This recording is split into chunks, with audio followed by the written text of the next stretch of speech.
and so wonderful. So I am Erin Black, and I am a doula, childbirth educator, and a placenta preparation arts specialist, or a placenta encapsulator. Placentas are my absolute passion and love. I'm a mother to 3 crazy, beautiful wildlings. Wife. I also facilitate online and in-person women's circles and gatherings and retreats and workshops. So like all of us, I think I wear many, many hats. But the beautiful Peter has got me on here today to talk to you guys about placentas. And I know that placentas are an interesting topic.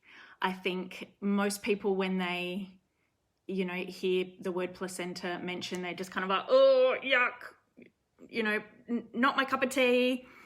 I don't even really want to see it. I don't mind what happens with it. And I don't think they give too much thought to the role that it plays throughout pregnancy. And they don't really honour it in any way after the birth of their baby and the birth of the placenta. And I think that's, I think it kind of mirrors the disconnection that's rampant really in our modern society. Historically, the placenta used to be completely honoured and revered throughout cultures all across the world. And I'll go into that a little bit further as we go along. But I guess where we should start is what the placenta actually is, because not everybody knows what the placenta is or what it does. So it's the organ that connects mother to baby, and it rests on the side of the uterus, and the umbilical cord comes out of the placenta and goes into baby's abdomen, and it's the lifeline between mum and baby. So all of baby's nutrients and oxygen through the oxygenated blood comes in through the placenta and goes down into baby, and then all of baby's waste products filter back through into the placenta and then out into mum's excretory system, where she kind of gets rid of all of baby's waste products. So it really is the lifeline between mum and baby. It's generally about the size of a small dinner plate and about that thick. One side kind of represents, or really does look like, the tree of life, and that is the side that baby rests against, and then the other side that fuses or connects to the uterus is the maternal side, and that's probably not as attractive to look at as the fetal side. Has lots of cotyledons which kind of attach onto the uterus.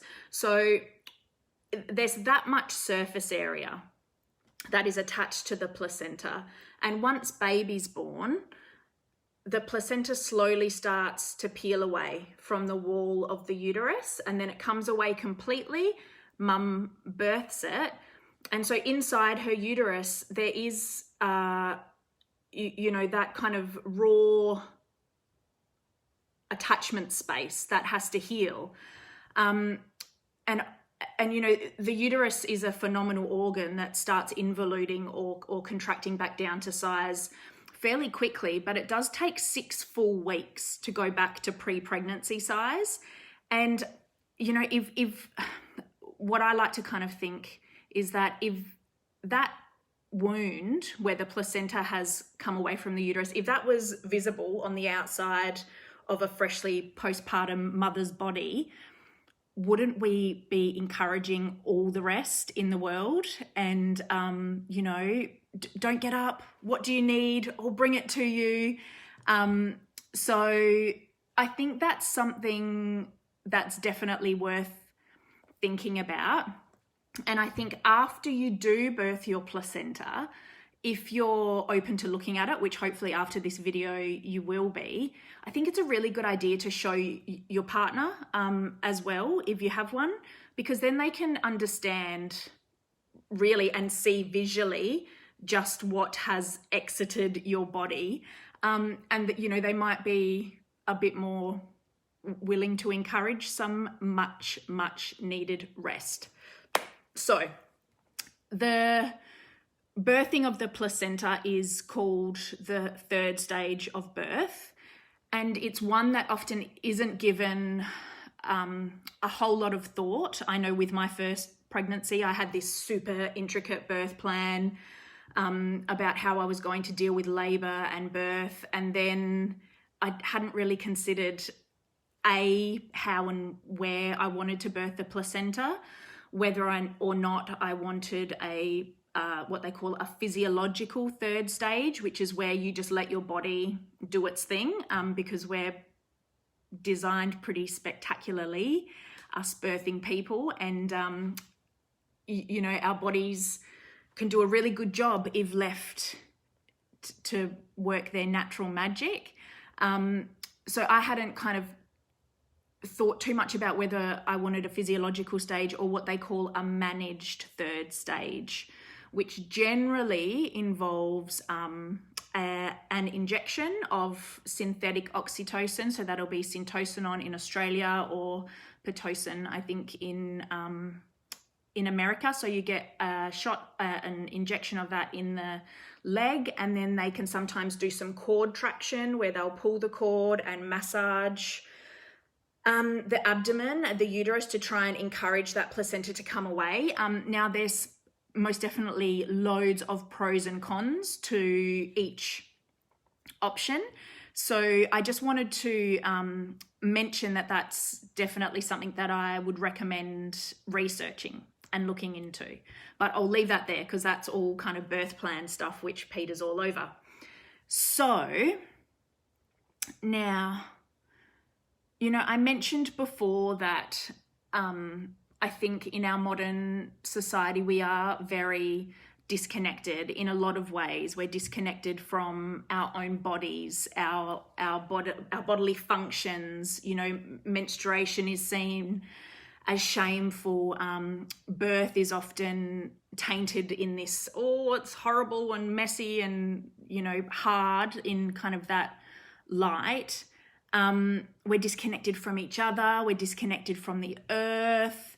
And, you know, I really feel that reconnecting to these parts of ourselves and to these basic bodily magical functions is a vital key, a vital part to, you know, us coming back home to ourselves and to reconnecting with ourselves, with each other, and with the earth, which I think is so needed at this time.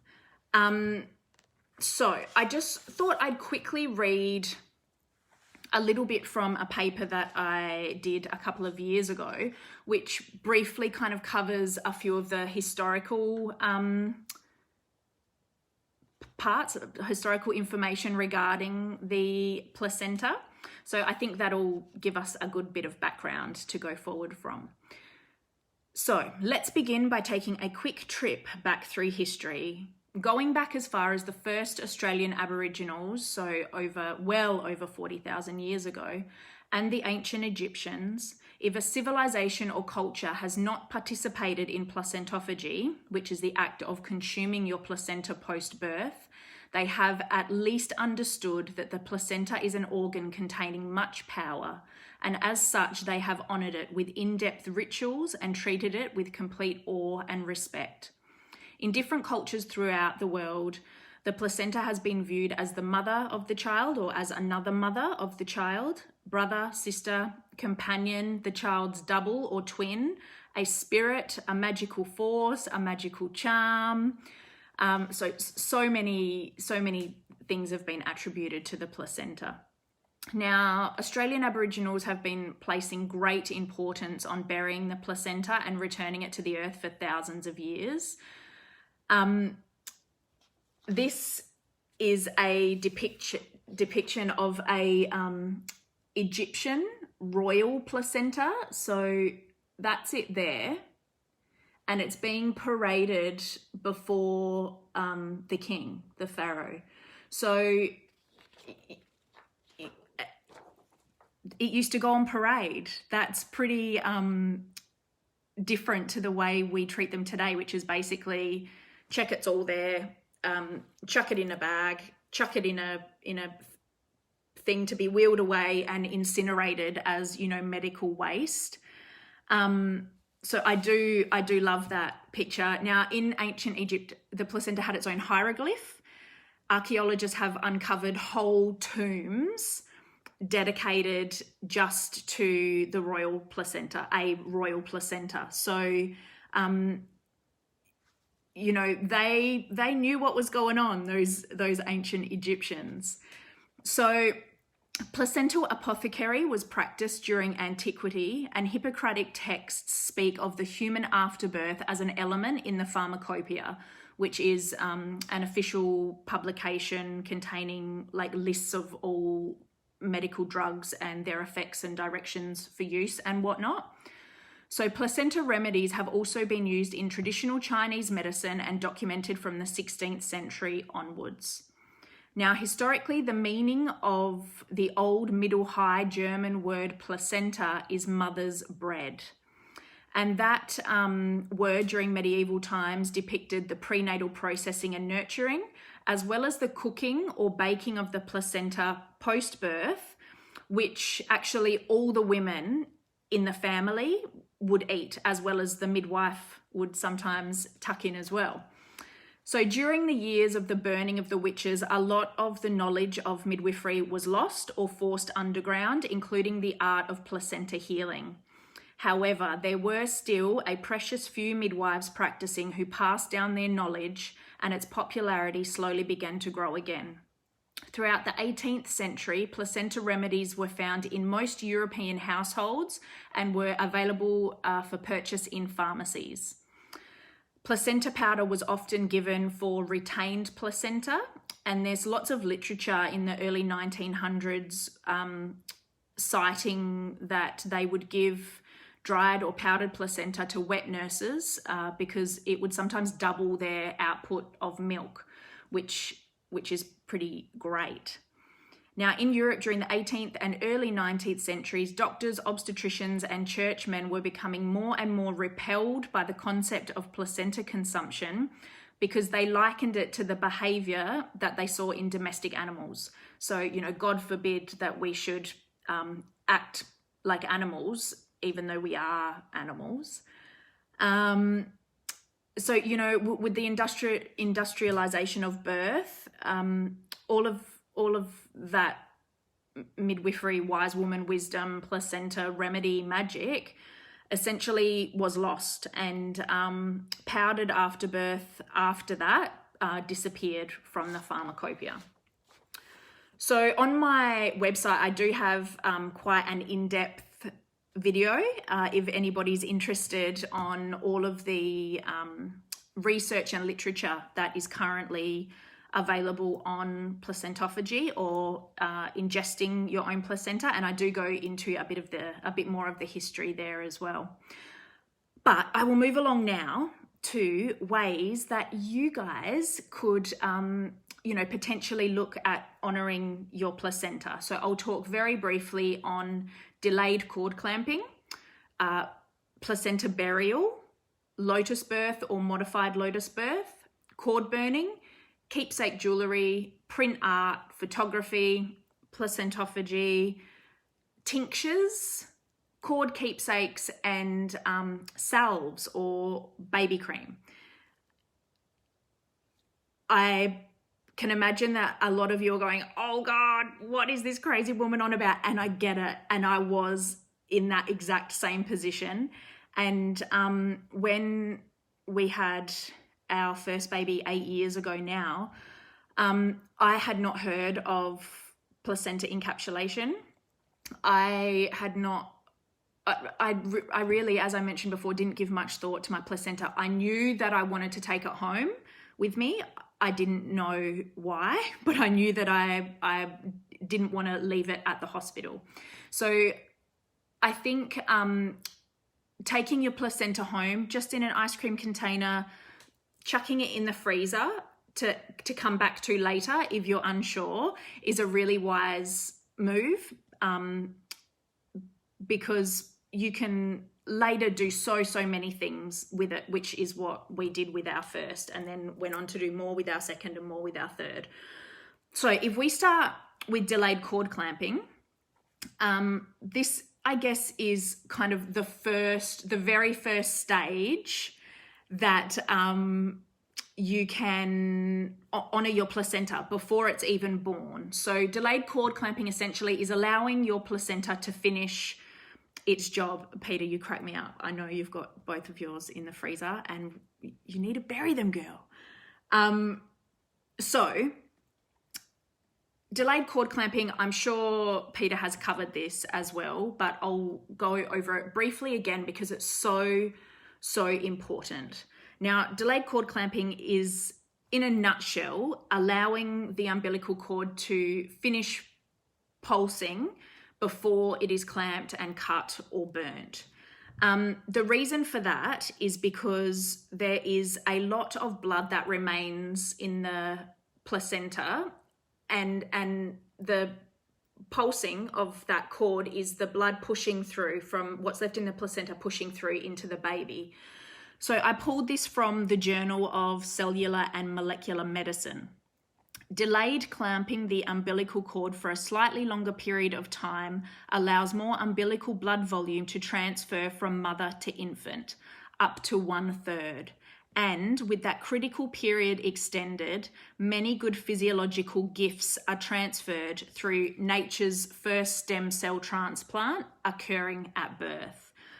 So there is roughly 450 mils of blood that is constantly, or at full term, that is constantly circulating between mother and baby, and the placenta, going in and out.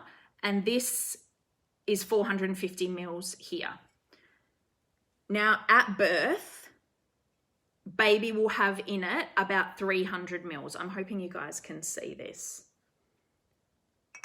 So you can see the difference there. This 150 ml of blood in this container is what is still left in the placenta. And if you request delayed cord clamping, now fortunately it's becoming a lot more common in hospitals now, but for many years it was protocol that as soon as baby was born, the clamps went on and the cord was cut, and that was kind of the very first thing that happened. So babies were missing out essentially on, up to 150 mil of its blood volume, which is huge when you think about a tiny infant. So, if you can let the cord pulse for at least 2 to 5 minutes, a little bit of blood will always remain in the placenta, but all that is supposed to go into baby will end up in baby. And that's 100% what we want, because that blood is so full of stem cells and, iron, it gives baby that initial, it gives baby the best start to life in a nutshell. So, delayed cord clamping, faux show. Now, lots of healthcare providers as well they like to say that, a cord will most definitely be done pulsating by 5 minutes. If you talk to home birth midwives, they'll tell a different story. And I know from personal experience, my first daughter's cord was still pulsing at 15 minutes. My son's was about 10, and then my third child's was about 10 as well. And you can feel it. You just hold the cord and you can literally feel it, that heartbeat pulsing and pushing through that last bit of blood into baby. So delayed cord clamping is one of the first things that you can do. And after the placenta's born, as I said, you know, you've got so many options of what you can do with it.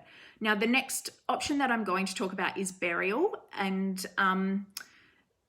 that burial of the placenta is really common the world over, and for lots of different reasons. So I just want to share a little bit of information from one of my teachers, who is a shamanic midwife, Jane Hardwick Collins, and she's received teachings regarding the placenta directly from Aboriginal elder Min Maya, who is a Wirraloo law woman, and she kind of summoned Jane to her community and said, you know, you need to take these teachings and you need to spread them as far and wide as possible, as quickly as possible, because they're doing it all wrong. So yeah, I have permission to share this, and it's a really beautiful view, I think, of the placenta.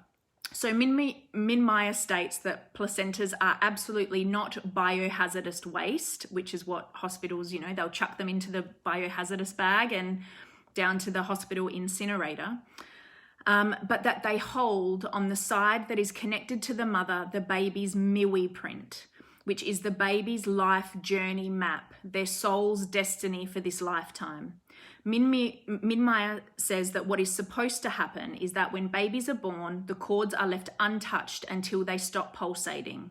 With the cords still pulsing, and as the baby takes its first breath, information is transferred to the baby from the placenta via the cord on how to follow their map, their miwi print. Later, the placenta and the cord are buried in Mother Earth, where the miwi print lies until Mother Earth receives the child's first seed. Now, for girls, her first seed is her menarche, or the blood from her first menstruation. And for boys, it's his first wet dream, so the semen from his first wet dream. Now, as the child's seed hits the earth, it's recognized instantly, almost as if it enters a computer data system. Mother Earth then locates the child's placenta and locks in the seed, which acts to ground and guide the child throughout their journey in this physical life. Now, considering that I am an encapsulator, I asked Jane to ask Min Maya what her opinion on placenta consumption was, and I also mentioned that I do blood prints on acid-free watercolor paper for my clients, and Min Maya said that if you feel drawn to consuming your placenta, then you can absolutely do that, and that if you have this blood print, if you return that to the earth, then that works in a very similar way, as it contains the DNA from the placenta in the blood. So that's a great option if you do want to encapsulate as well as kind of, you know, do some sort of burial ceremony. Now, so other cultures believe that burying the placenta protects the health of the baby, keeps the baby's soul grounded, ensures that they always return home. There's, yeah, all across the world and throughout different cultures, there's lots and lots of different kind of spiritual beliefs regarding the placenta. Now, if you do choose to bury the whole placenta, we did with our first daughters, it's a good idea to dig quite deep and put it in the earth and leave it there for a week or two to kind of start breaking down, and then put a little bit more soil on top and then plant whichever tree you like on top. We have a lime tree over the top of my daughter's and it is booming. So we didn't plant it until she was 3, and it's been in the ground for 3 years, and it's grown bigger than all of our other fruit trees, which is quite interesting. So that's an option as well. And if you don't want to put it in the earth because you're worried that you may move house or something similar, lots of people that I know have buried them in big pots or in half wine barrels that you can take with you if you move house, and then when you find your forever home, you can chuck it in the ground there. Now, another option, which is not extremely popular with the mainstream, because it's quite difficult to, it's not that it's difficult, it's awkward, I guess you could say. So that's the option of doing a lotus birth, or you can do a modified lotus birth. Now, lotus birth, as defined by Shivam Roshana, is the practice of leaving the baby's cord uncut after birth so that baby and placenta remain attached until the cord naturally separates, just as a cut cord does at 2 to 10 days after birth. Now, that's tricky because you generally have to salt the placenta. You have to have it wrapped separately and hold it close to baby.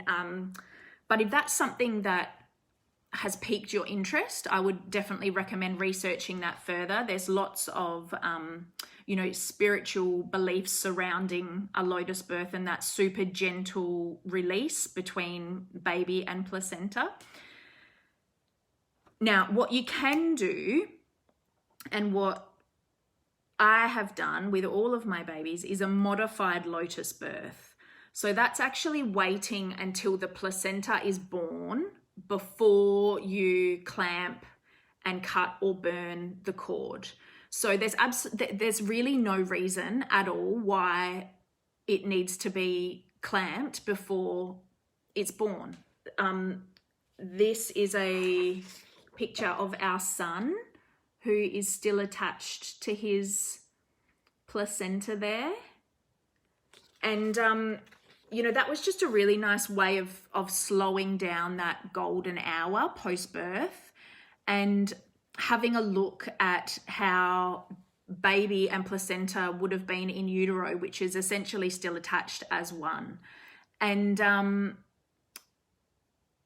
with my second and third baby, they didn't cry when we cut their cords.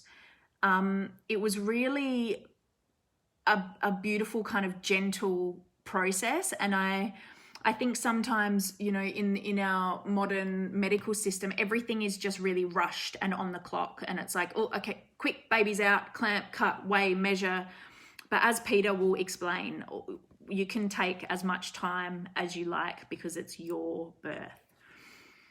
Now, another tradition that does enable all of the nutrients and goodies that are meant to go into baby is cord burning.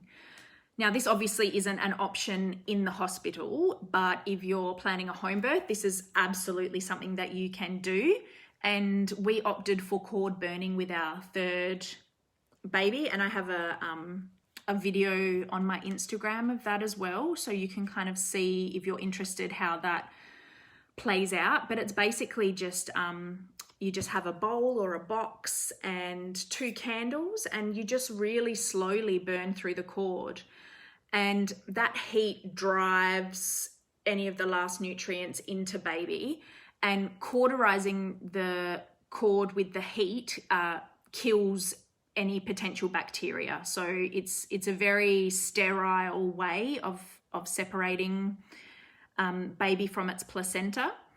And if you do, so it takes about, I've seen one kind of burn through in about 5 minutes. Ours took about 10. And our other children helped. And again, it just really slowed down that golden hour and slowed down that disconnection. It was really, really beautiful. So that's absolutely something you can look into as well.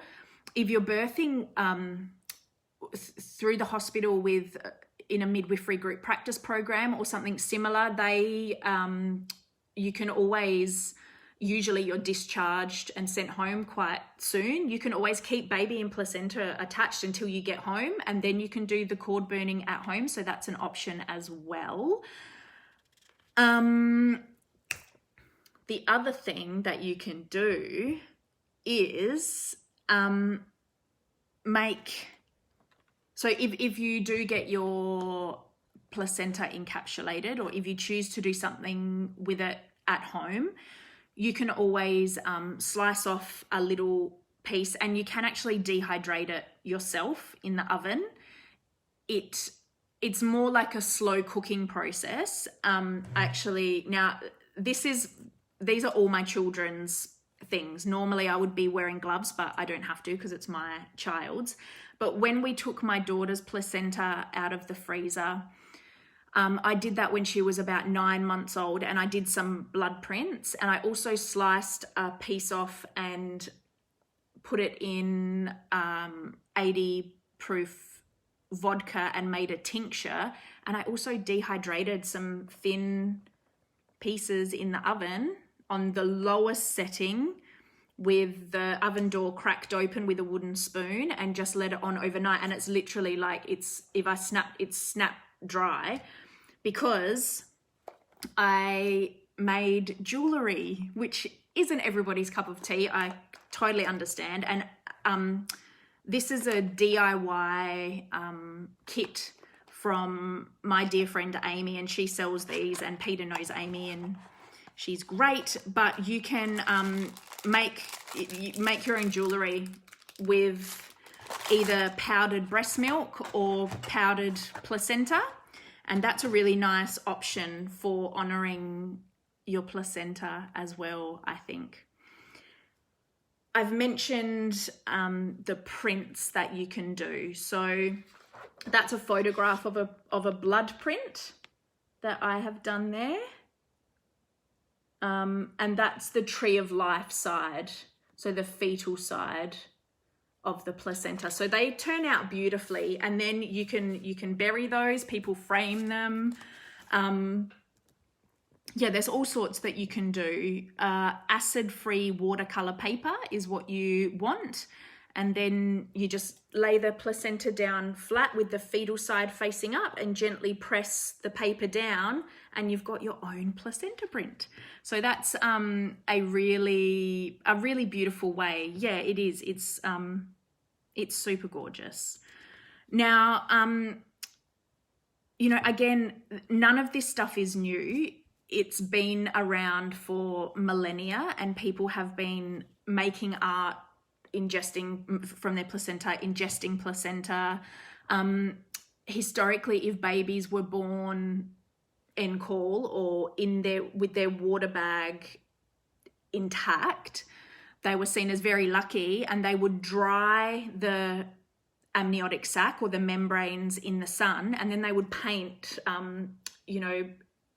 symbolic figures on there. So the Eye of Fatima, or in some Christian religions, they did crosses, or so there's lots that you can do. And again, this isn't new at all. It's been happening for millennia.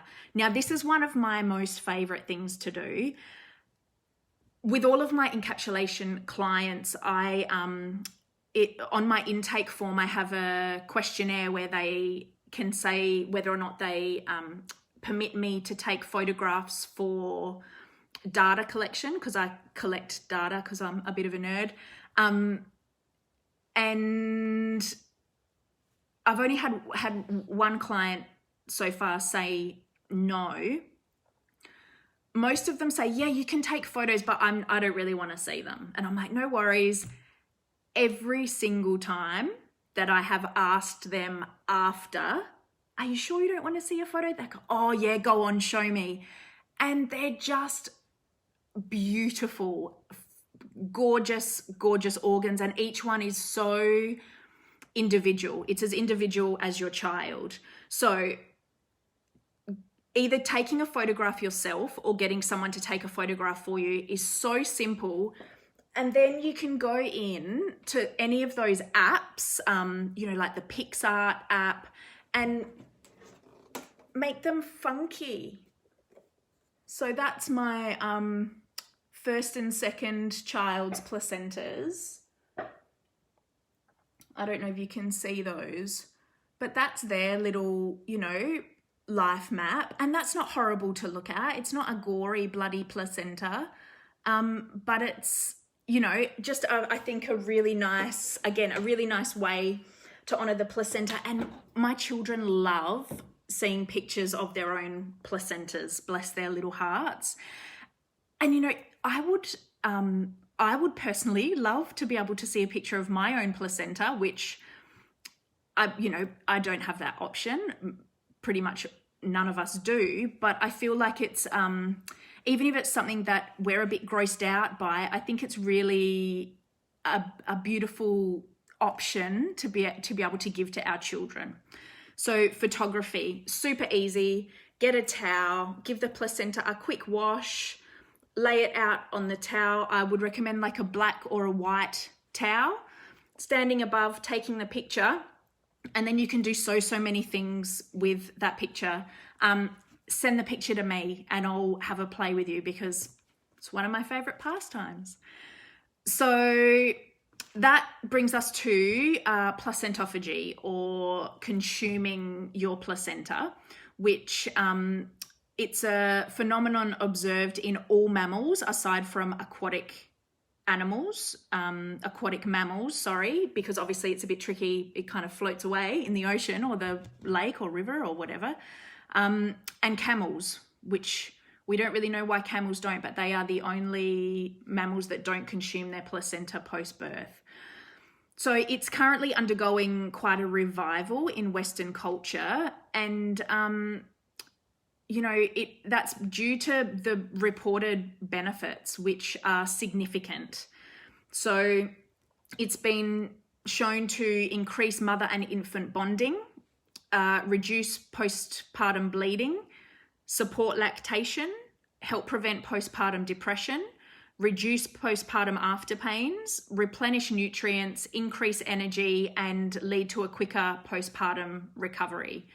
Now, the process is, in a nutshell, it's the placenta is lightly steamed, very thinly sliced, dehydrated, ground into a very fine powder, and then put into capsules. So it's literally like taking a vitamin.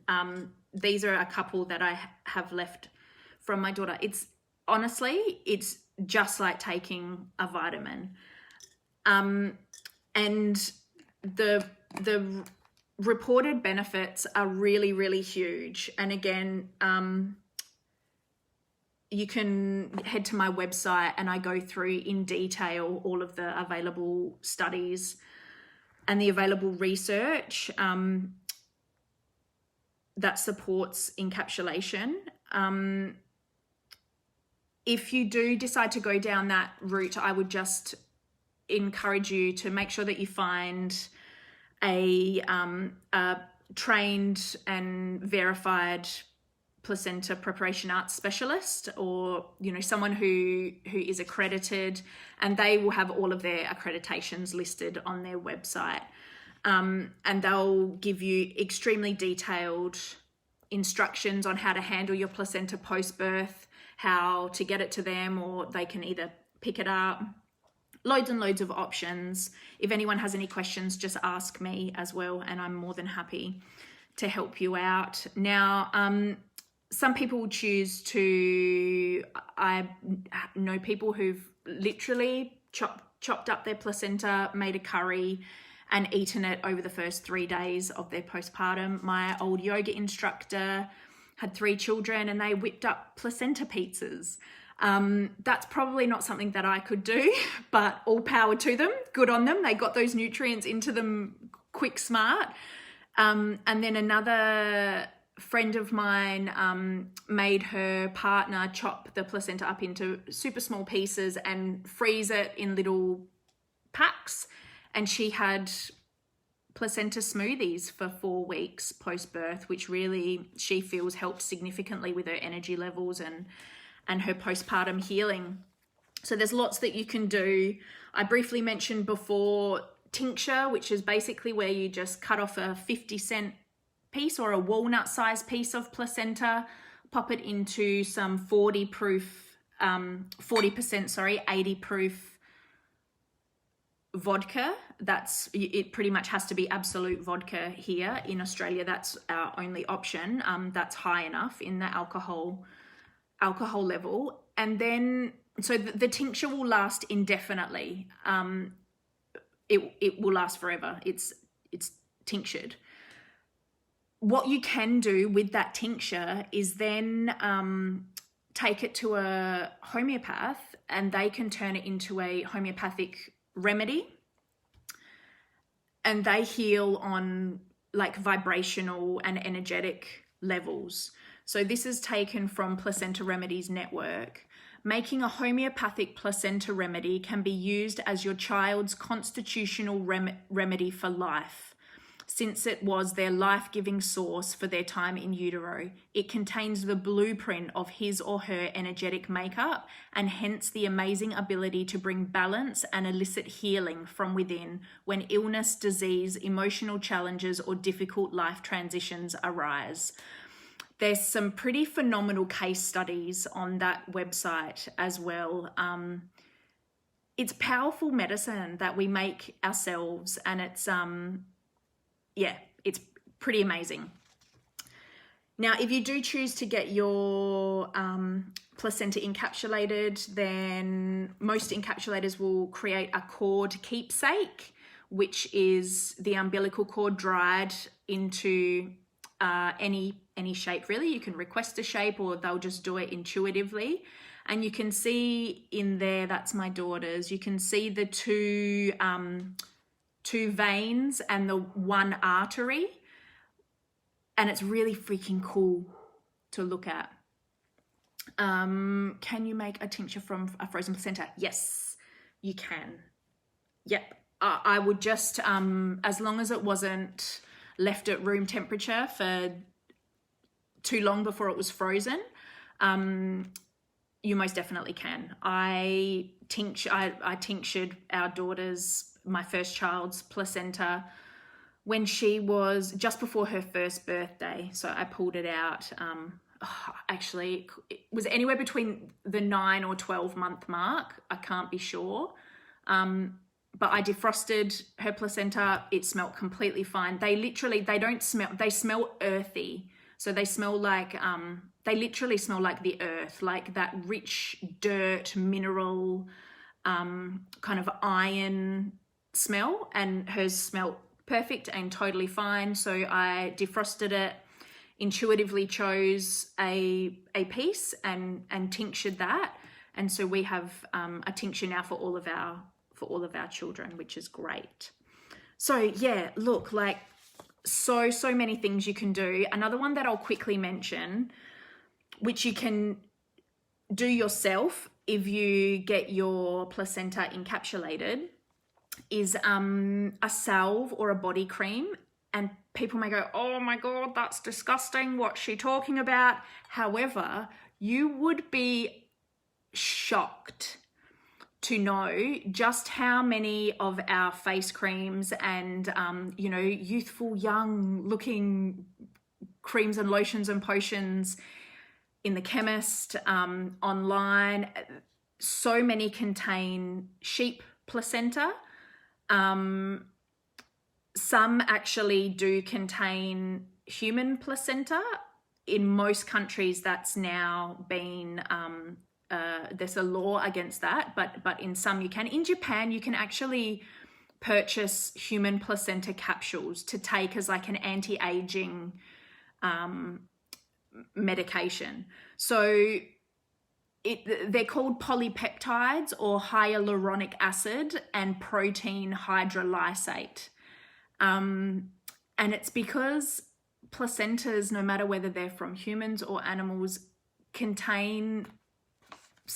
they're so rich in stem cells and regenerative proteins and vitamins and minerals. So, you could potentially be rubbing sheep placenta on your face and not actually know it. I say, why not use your own placenta? So yeah, if you have capsules, you just break a few up and add them to a pre-existing lotion or potion that you use, or create your own natural one with shea butter, and there's all sorts of recipes online, but that is something to think about as well, and a beautiful way to honor your placenta. You can break the capsules open and pop them into lactation cookies for your immediate postpartum. Honestly, the options are really endless. It's my dream that everybody at least takes their placenta home. Even if they don't want to look at it, that's fine. I get that it grosses some people out. But at the very least that they take it home and even just gift it back to the earth. Because, you know, we're all made of the same stuff, and Mother Earth likes and needs the placentas given back. I just thought as well, I have so many vegan clients come to me for placenta encapsulation because the placenta is the only meat that comes from life, not death. And, you know, it's time to honor them again, for sure. So I hope that has been helpful, maybe planted a few little seeds of curiosity or excitement for ways that you guys can look at honoring your beautiful placentas. If you have any questions at all, chuck them in the comments and I'll go back through and answer them. I have loads more information on my website. I am on Instagram and Facebook. My handle is @nurturethegoddess. I think that's all. Yeah. Any questions, hit me up below. I just really want to wish all of you beautiful beings a marvelous rest of your pregnancy, birthing, postpartum, parenting journey. I hope it's phenomenal. And I hope to connect with you all soon. And thank you so much for having me, Peter. See ya. Thanks, Peter.